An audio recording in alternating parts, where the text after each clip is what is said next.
my presentation outline will be, first I will introduce the subject, is to say what's a packer, what kind of packer it targets, what was the context, our constraints, and our main design choices. Then I will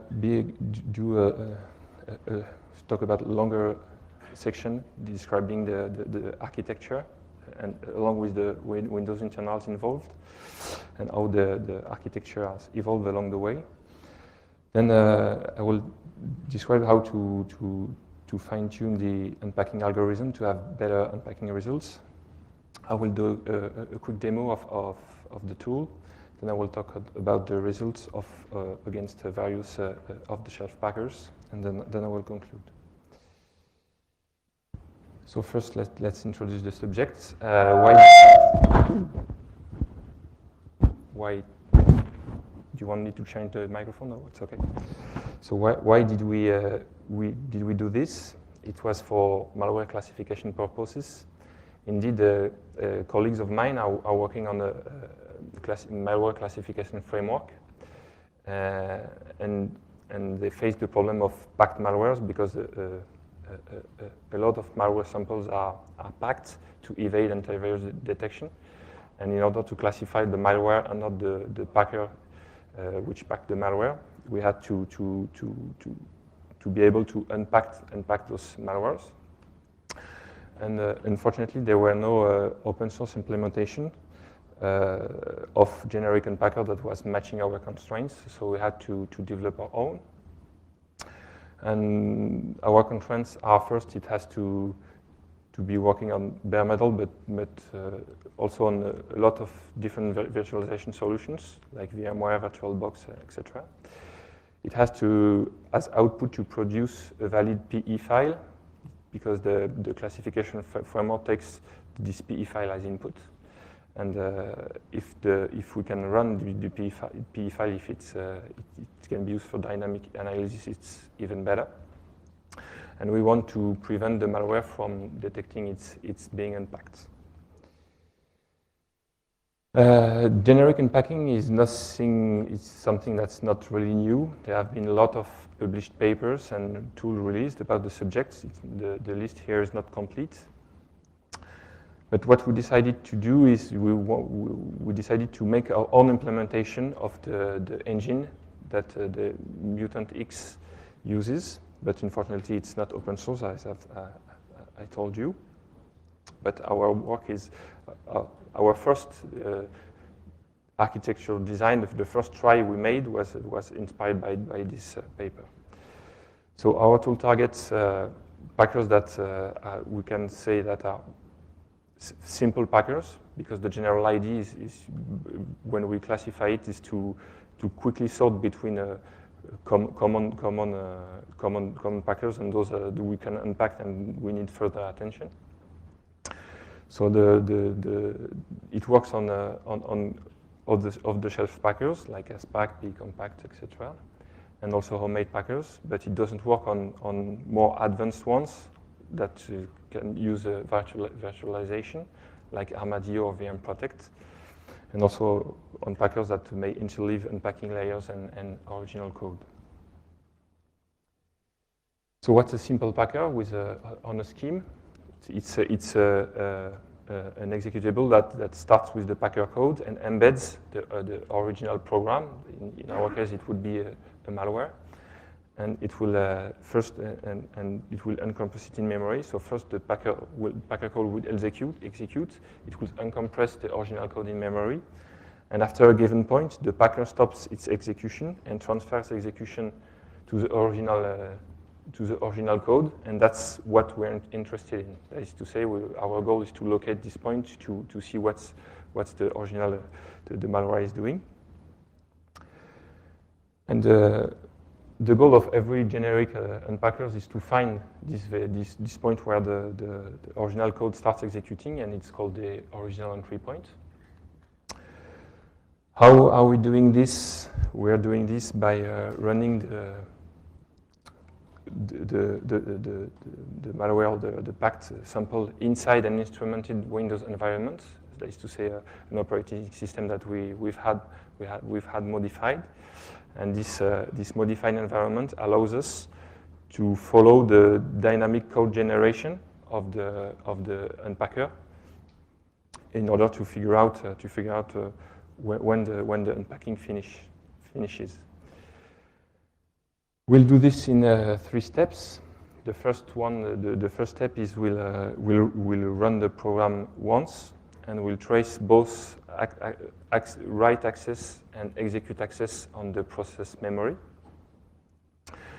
We'll running long enough for the unpacking stage to finish. Then after this first run, we'll apply an algorithm on the trace of the write and execute accesses to compute the original entry point. And when it's done, we'll run it once again, and this time we will stop it at the entry point and generate a clean dump, a dumped PE file. This will be given later on as input to our classification framework. Let's take a more detailed example. Here we have the Packer code.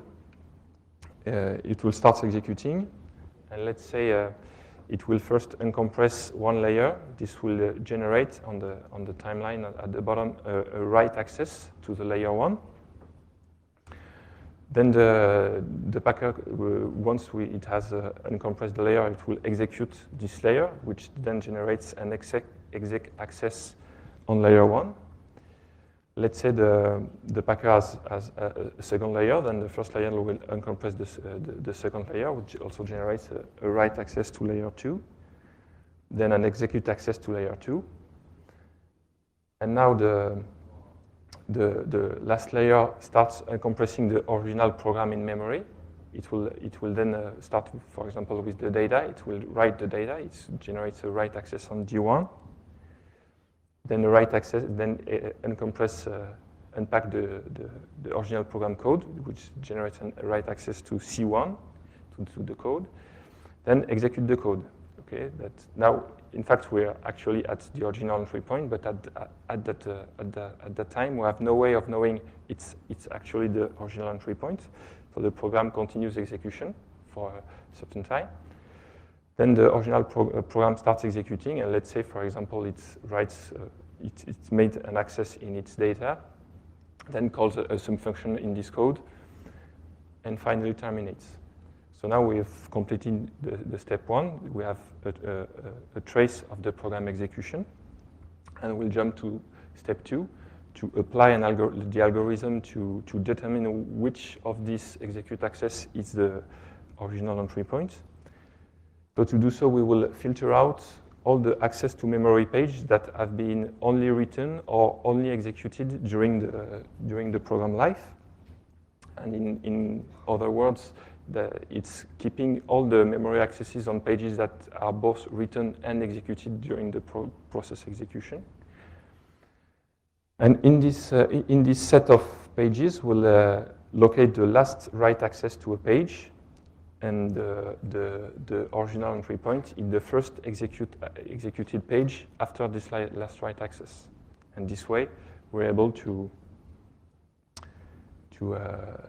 compute the original entry point.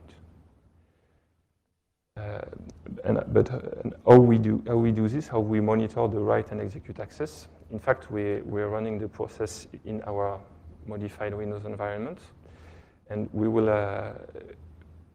change the memory access rights on the memory region of the process address space. So every time the process will try to execute or write to its memory, it will generate an exception. We will catch in the Windows operating system. So this way, we're able to track the program behavior, to monitor the dynamic code generation. And in more details, first the process is started in suspended states with all its pages executable. We run the process, and when the Packer will try to generate code dynamically, it will first start by writing data, which may generate an exception, and then we change page protection from executable to writable, resume the process execution, and so on. And we'll do this until the process terminates or a given time elapses. The idea is that it will run long enough for the packer to finish the unpacking stage. That's the main idea and the design algorithm. The algorithm, but now we'll dive a bit more in the details of the design and how the Windows operating system has to be instrumented in such a way that the program still executes and executes well. But first, our main design choices. We decided to run our machinery inside the operating system. This way, it can be compatible with any virtualization solution. Of course, it has disadvantages. First, a malware can detect the virtualization software itself. That's something we're aware of, but we consider that's kind of out of scope. Of course, a malware can detect our unpacker by querying the driver name and our files in the file system. Currently, we only support Windows 7 32 bits in physical address extension mode. Now Windows 10 is out, it's kind of old operating system. But as we are dealing with user-learned processes, we consider that's enough. But the major drawback here is that we don't have yet support for 64-bit unpackers. They are not that common, but some of them exist. So as I said previously, we need to keep track of unpacking, and we are modifying the protection access of the process memory pages dynamically. And so we don't want the process to be able to change its memory protection on its own, because it would interfere with the way we catch exceptions, and we will interfere with our unpacking algorithm. And we might lose track of dynamic code generation. So in order to avoid that, we are hooking the memory system calls of the operating system, and we avoid the process from changing its own memory. And we always return a success code of when the process called this system calls. Something which is very important to understand is the exception paths of the Windows operating system. All of these are related to Windows 7 32 bits, but I think it can be generalized to other versions of the operating system. And to understand that, we'll take an example of what happens when inside a user-learned process an access fault, an invalid access is done on memory. So first, the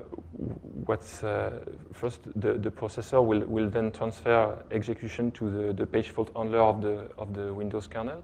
You can see here in orange at the top of the scheme. And that's the point where the kernel gets first executed in case of page faults. The page fault handler does some internal stuff like pushing registers in memory and building internal exception structures. And then it will quickly call the memory fault handler, which is responsible of dealing with low-level memory management related page faults. For example, when you're accessing a memory that's not actually in RAM but still on the equivalent of the swap on the hard drive, the memory manager fault handler is then responsible to bring back the memory in RAM and to resume the process execution. That's why it can resume the process execution. In our case, we're dealing with an access fault in a user-learned process, so the memory manager is not involved here. Then it will call the kernel exception dispatcher. You are still in kernel land. This dispatcher might transfer the exception to a debugger. For example, if there is a kernel debugger attached, and if there's the kernel debugger attached and which handle the exception, it might resume the process execution. That's not our case, but this may happen. And the kernel exception dispatcher also sorts between userland exceptions and kernel-land exceptions to call the appropriate exception pass inside the kernel if the fault happened in kernel. That's not the case for us. And then the exception is transferred to the vectored exception handlers that is now inside the process address space, inside the running process in userland. Those are really interesting for catching exceptions, because this way you can, if you register an exception handler here, you can catch exception that for all the threads of your process. And if it doesn't handle the exceptions, it will finally call the structured exception handlers. You may use them if you do a C++ development under Windows, if you do some try-catch, for example. So now we've understood a bit the exception pass. Let's talk about our first architecture attempt. We tried to implement this as Mutant X does. That is to say, they are catching exceptions inside the process address space at the vectored exception handlers level. You can see here that you also hooked the memory system calls just as a reminder. So we first tried to do this, and the advantage is that it's easy to implement, and the main disadvantage is that we have to have code running inside the target process. It's not very stealthy, but it's the first thing we try to do. And we quickly encounter the problem of self-modifying page. Indeed, we first encountered with the Empress packed samples, but it's used by, you can encounter this in other packers too. What happens is that some pages are meant to be both writable and executable at the same time, but there's something we were avoiding so far. And if those pages are self-modifying, we will enter an infinite loop.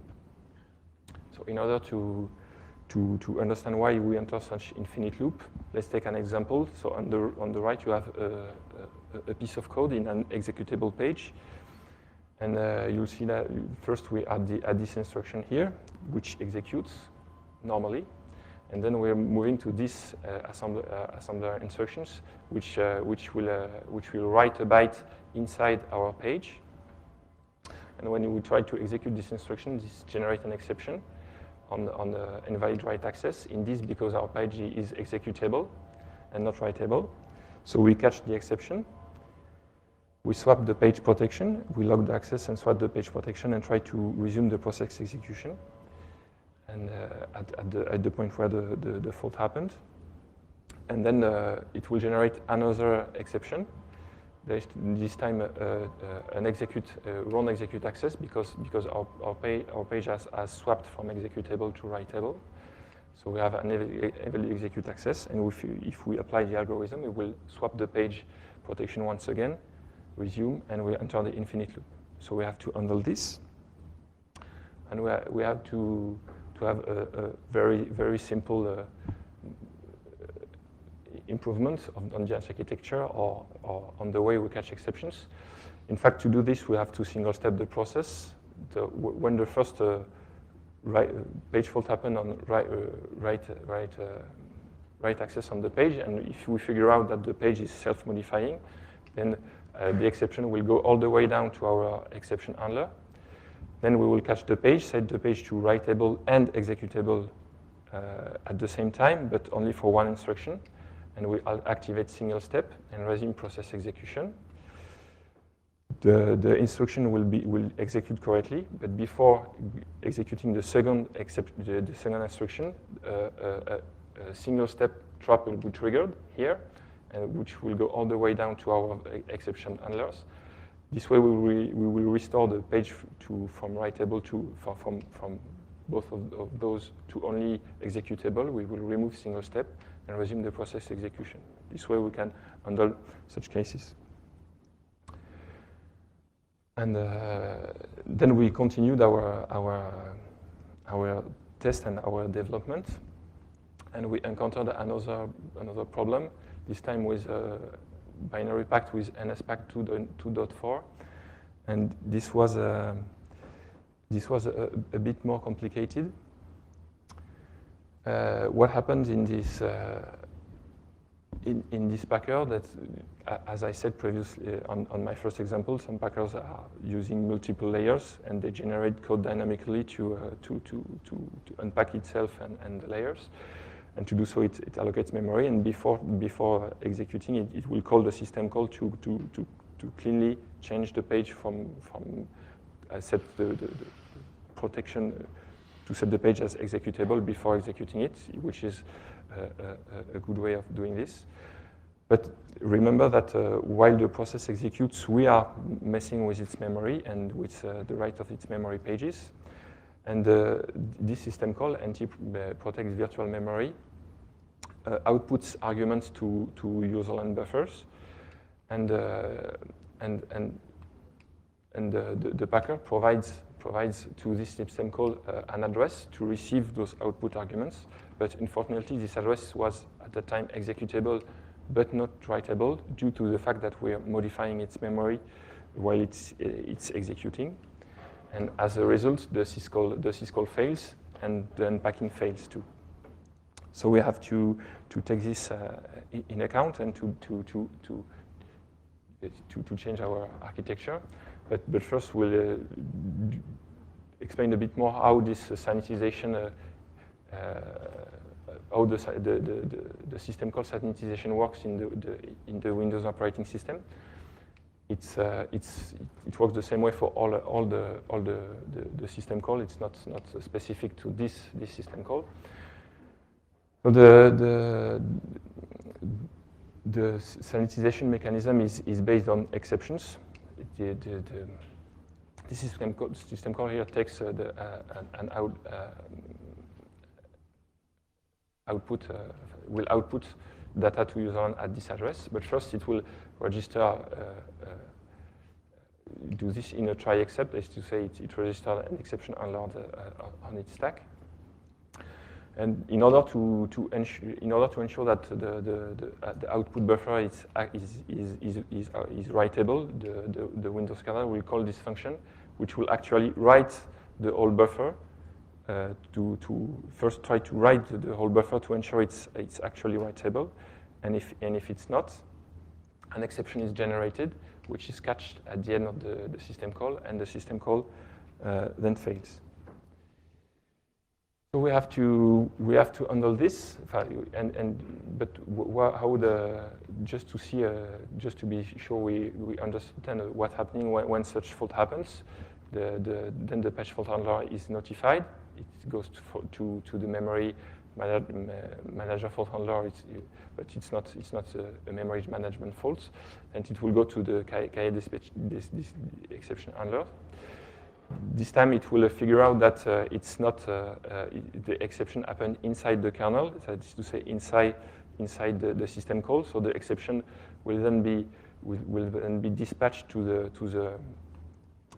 the system call exception handler and not to our virtual exception handlers. So that makes us conclude that to do this, catching exceptions in userland, it's not a good idea, because we never catch, we're not able to catch those kinds of exceptions. And in order to handle this, we have moved, we have changed the place where we catch exceptions. We were at this level previously, and now we're inside the kernel. That is to say, we're hooking the kernel exception dispatcher. And how to handle this case? This will be done in two steps. First, when the patch fault is triggered inside the prop for write function, the exception will go to the KI dispatch exception. We will then set the page temporarily as writable. We will activate single step and resume kernel execution. This way, instead of single stepping the userland process, we'll single stepping the kernel itself. And after the instruction gets executed, we'll reach our hook once again in the kernel exception dispatcher. This time we are restoring the page protection to executable, remove single step, and then remove kernel execution. This way we can handle such buggy case. And as you may, it's not the end. It's not the end. We still have to make our architecture evolve. And this one, it's another case we encountered in real life, and it's a bit more tricky. It's part of the pseudocode of part of an unpacker, which a bit like previously, it will change the protection of a memory page in order to execute it. And recall that we're hooking the system call, so we avoid the process from actually changing its memory space, even though we return good return values. So it will start protecting the memory. Then it will call a system call to query the state of the page, and will ensure that the page is actually what it expects, and if it's not, it exits. So hooking the memory system calls is not sufficient, and we need to maintain a Packer view of the process memory. But in order to see how we can do this in a smart way, we have to understand where does the operating system stores the information related to the process memory. And it starts with the physical memory. This part is related to the way that the processor translates from virtual to physical memory. I will not explain this in details. That's not the point of the presentation. But what we have to remember is that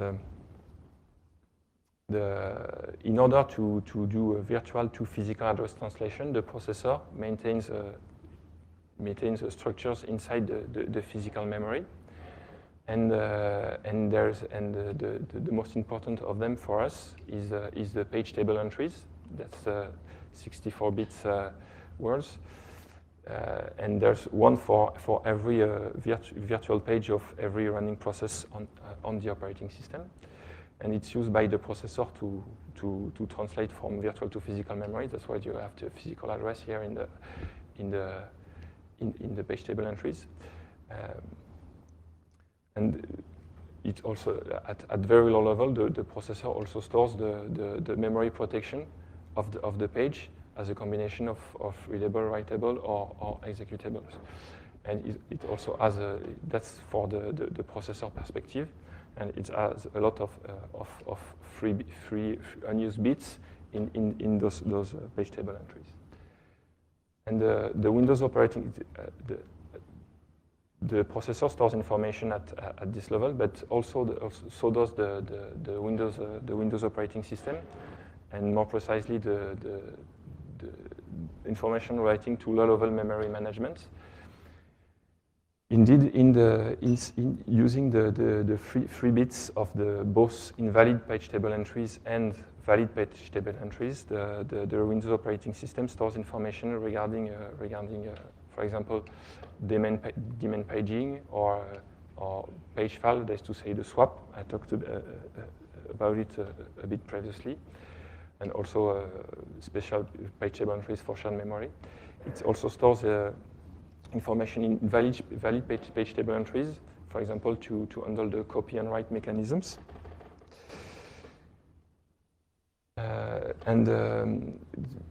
But the Windows operating system also has information related to the process memory inside its kernel virtual memory. It uses two memory structures for this. The most important one is the virtual address descriptor. Every running process on the operating system has a virtual address descriptor, which is a binary tree composed of memory regions of the process, and where a memory region is a set of contiguous virtual addresses. And by passing the virtual address descriptor, the kernel is able to reconstruct the whole process virtual address space. And it also, the kernel virtual memory also stores information of the protection of every single virtual address of the process inside the working setlist entries. Now let's put all those things together on one scheme. In the previous example, I was talking about the virtual query API. Let's take an example where what happens to see what happens when the process tries to query the information about an address. Let's, for example, say 1234. When you call such API, the corresponding system call is called. Is called, yeah. First, the kernel will pass the virtual descriptor tree to locate the node containing the address the process is querying information about. If there is no such node, that means the memory is free. If it's not free, then the system call will go to the working set list entry and query the information about the page protection. And that's interesting to see that at a lower level in physical memory, there's also the protection bits of the given memory used by the processor. But it's interesting to see that the kernel virtual memory, the kernel never queries the information about these pages, and that's very interesting for us because we can then unsynchronize the memory structures maintained by the kernel in its virtual memory address space, and those which are in physical memory. This way, by changing this inside the physical memory, then when the process will try to access its memory, this will generate faults and generate exceptions along the exceptions chain that we will be able to catch. But there are no easy way for the kernel of knowing that we're messing with this, and no easy way for the process to see that we're messing with its memory. And that's a very good point for it, because we don't need for a Packer view anymore, because the view the kernel has of the process memory is in fact the Packer view, and we don't have to mess with the complex Windows kernel memory structures.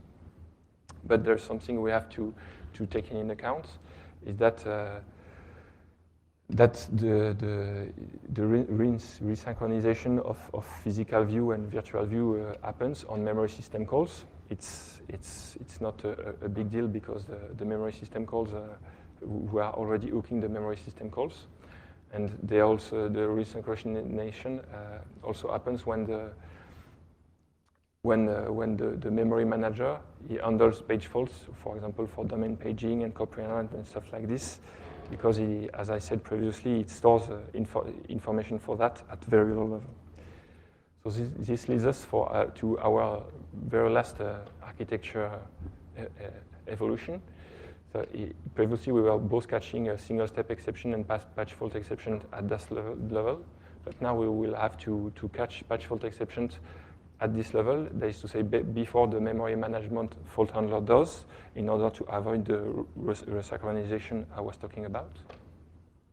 And we're still hooking the kernel exception dispatcher to handle the single-step exceptions in order to single-step the process or the kernel itself in some cases.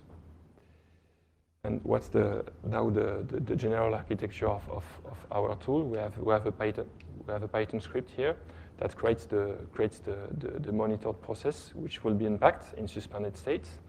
Then it notifies the our driver with the process PID, which will then pass the process memory and change the memory protection to set all the pages to executable, and to ensure that all the page table entries are valid, to trigger copy and write, paging daemon, everything, to be sure that the whole process memory is in RAM before execution. Then it will resume the process execution. The process will execute and generate the trace I was talking about in the first part. They all will be logged inside the kernel memory as exceptions. And at the end, we will retrieve the exceptions, compute the original entry point, and then finally generate a cleanup of the process. Okay, that was a big part about the whole machinery inside the kernel. Now let's talk a bit about the fine-tuning the algorithm. In fact, there is some issues about this algorithm, is that it can be disturbed by what the program does after the original entry point. Because if you remember, I was saying that we'll run the process long enough for the process to unpack, but before applying the algorithm, we have no way of knowing where the original entry point is, and we can be disturbed by the way the Windows DLL loader works, and especially if the process loads libraries that are rebased dynamically on startup. I will now talk a bit about library loader, but later on there's a demo that's more fun stuff. The loader does first, and basically the loader will then what happens when the loader tries to load a DLL, it would map the DLL in memory, etc. And then if the DLL has to be rebased, the loader will have to patch its code in order for it to work at any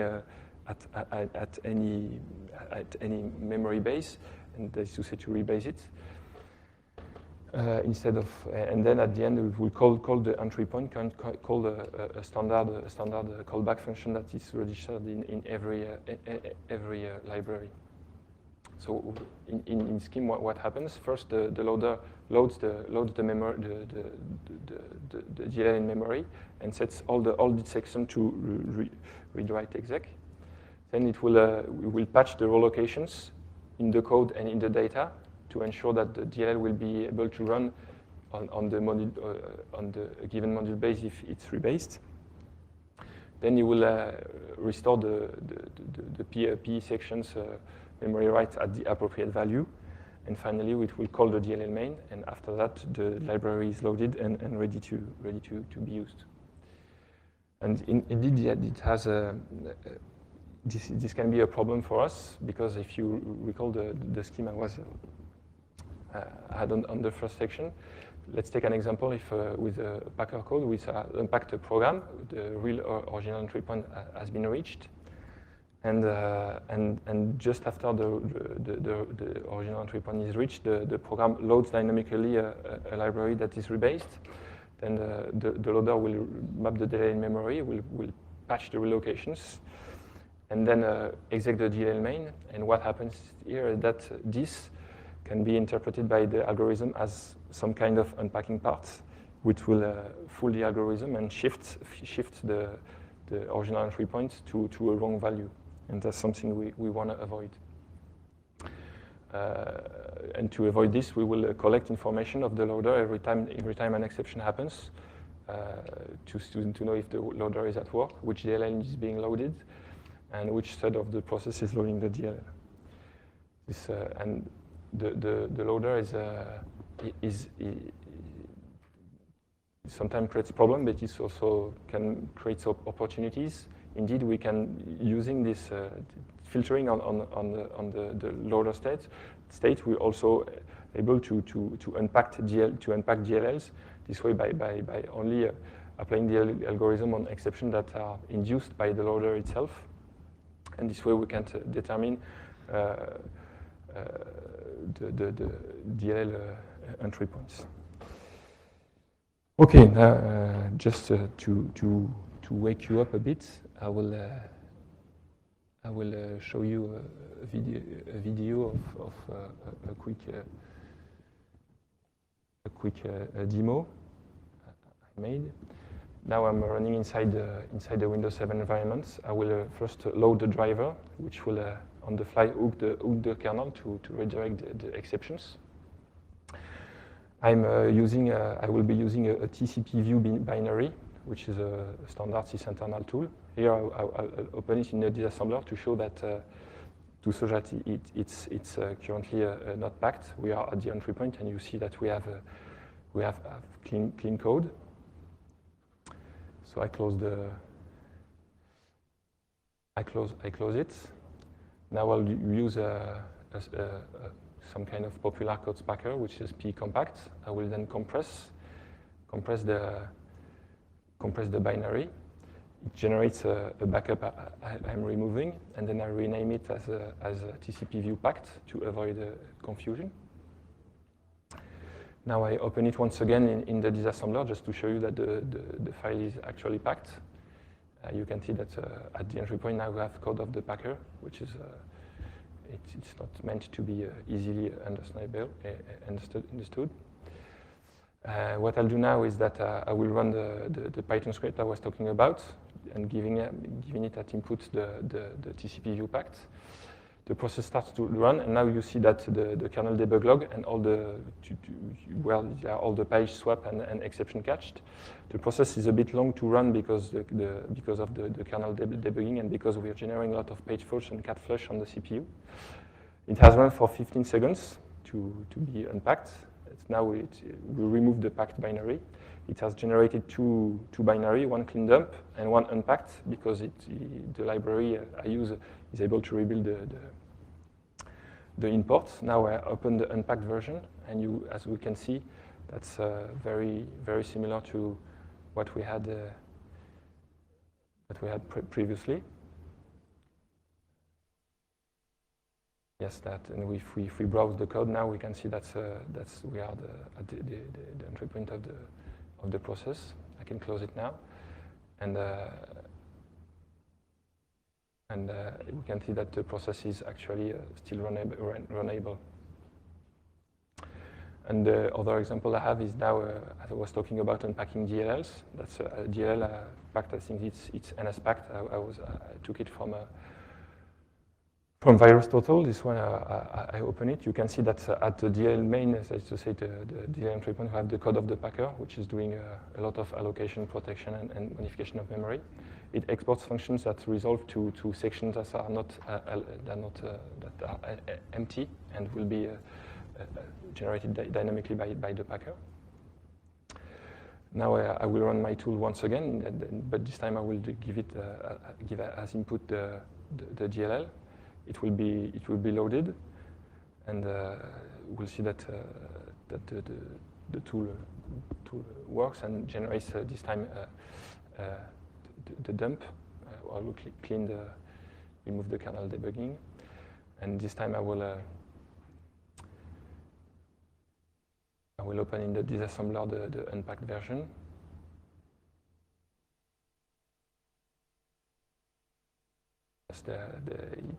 The P is not really correct concerning the imports, but now we can see that at the DLL main we have the real entry point of the binary. We can see that the exported functions now resolve to actual code. This one it's COM management code, and we can analyze the. I haven't reverse engineered this binary, but just to show you that we have clean code. I think. We can see it. Maybe you can see it on the screen. I Google I search for the HTTP, and it's maybe some sort of bunker given the URLs that it embeds. Okay, now that's kind of the end of the demo. Close everything, and I will just now unload the driver, and that's it. Okay, now the driver is unloaded and it's finished. Just to show you that when it works, it can be very, very useful. A few words about the results. Demo time is over. It's not that easy to make really strict tests because there are many different packers, and the packers themselves are not always available. If you want to take, for example, a binary, for example, a calc or something, and you want to pack it and ensure that you can unpack it, you don't always have access to the packers. And but you have access to a lot of packed samples, but you don't not always know precisely which version of the packer was used to pack those, and what are the options that were enabled when the sample were packed. Nevertheless, we first used the popular COTS packers with default options, and also sorted packed packed samples from Tools for You, and we tested the unpacking algorithm against those packers. We can see that on popular packers we have interesting results, but there were only a few samples. We also did some tests against random various total samples. We made requests on many packed samples on tags on various total. We got them. I kept only 20 sample of each packers, because I did a manual analysis to ensure that the original entry point was valid, to see if it was valid or not. And at the end we can see that it's not as good as I expected, but it shows that it has interesting results. But we only have a few at the end running PEs, but that was not the main goal of this. And maybe we should fine-tune the unpacking algorithm a bit more to have better unpacking results. That's time for me to conclude. For me, the good point is that it can be easily automatable for unpacking simple packers. There are things that should be improved. For example, add heuristics to help the detection of when the program starts, to reduce the number the trace we apply the algorithm on in order to have better unpacking results. Maybe we should have support of 64-bit operating system. We decided to release the tool. The Git is now empty, but I will put the code before the end of the day, I promise. My code is buggy and ugly, but you're very welcome to give it a try and to give me some feedbacks. And I hope that maybe after this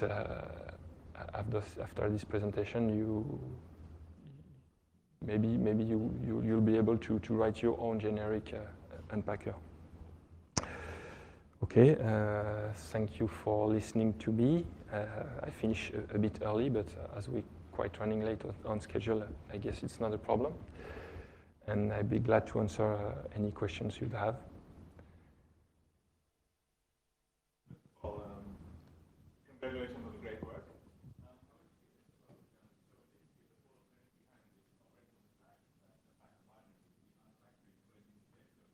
Prior to the original endpoint. That's the main assumption, yeah. So basically, things like prop dump were doing that a while back, and we started seeing binaries which were buying a dynamic from swinging a dynamic stolen bytes, and basically API replication, all these things. So moving on from this work, for future work in this area, if you plan on doing some, do you have any ideas how would you address this, for example, for stuff like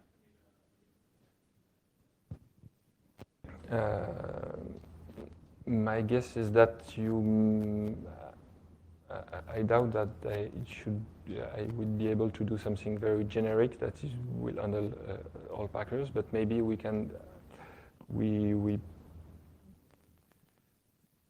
should, when those exception happens, we can start disassembling pieces of code and to give a bit of understanding of what the program does at exception time. Maybe this would help. Yeah, so basically in that direction, I think that my experience, the real issue that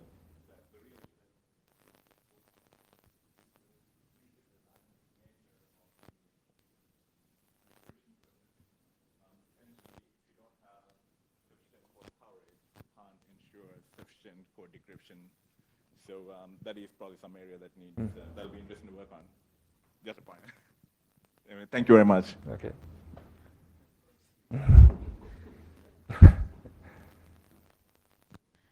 Any other questions on the floor? No?